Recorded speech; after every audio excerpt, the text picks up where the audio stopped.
stands at eye level.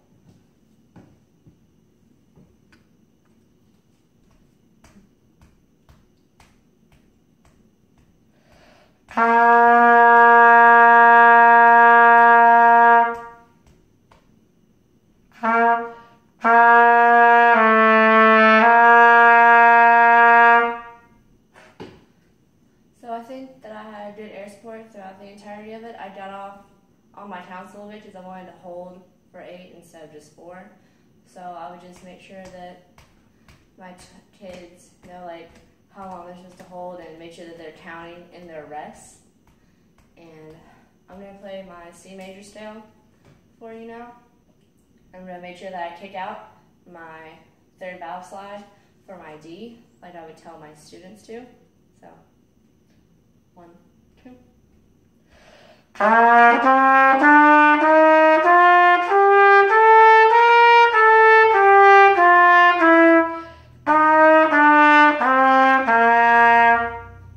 On the way down, I got a little trippy for my students. I would have them do these in half notes. That way that going down, they would have more time to remember the notes that they had to play. So for the next scale, I'm going to be playing them in half notes, just so that I made sure, and I'm going to be playing my D major scale. I'm going to make sure that they kick down on the D because it's their first note. So, 1, 2.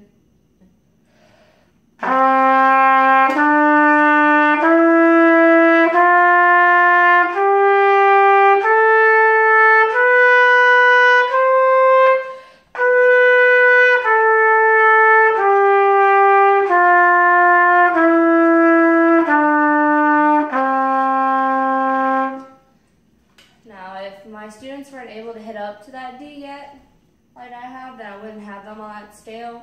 Also, it's a scale that has 2 sharps in it, which is F sharp and C sharp. And before my students play these scales, I would remind them by asking how many sharps or flats are in this key, and have them name the sharps that they have in this, so that they know.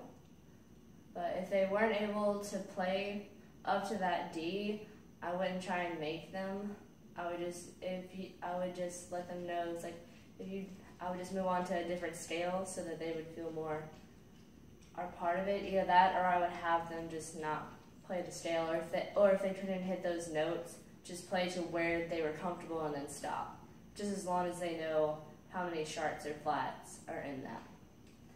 And for my next scale, I will play my E flat scale. And the E flat scale has 3 flats in it, and I would have them vocalize that.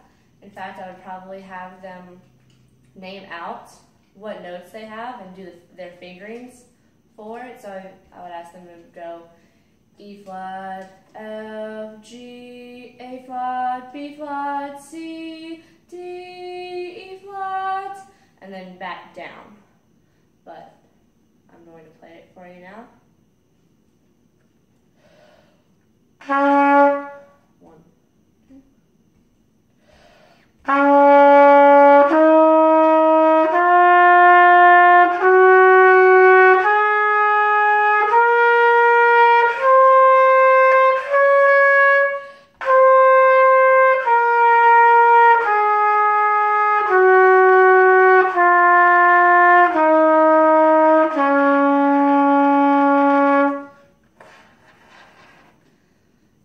That was a little harder for me just because I'm not entirely used to the higher range of the trumpet.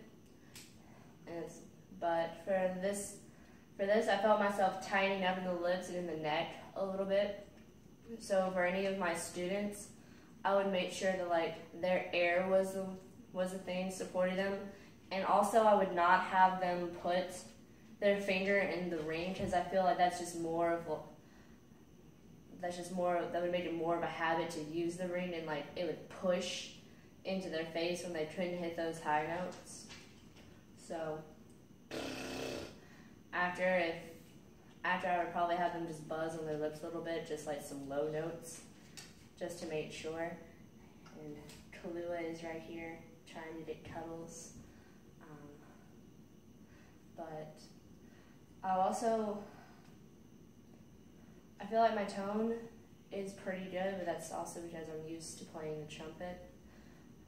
And I would just try to have them, like, even though they are scales, I would have them play it more musically, especially more musically than I have, even if it's just them doing crescendos and decrescendos, or slurring them. Like, I honestly think that slurring these would help students to learn them more and help them to more, I think it would help them to more use their air instead of like trying to press against their lips. But I'm going to pause it real quick because I can't remember exactly which numbers we're playing.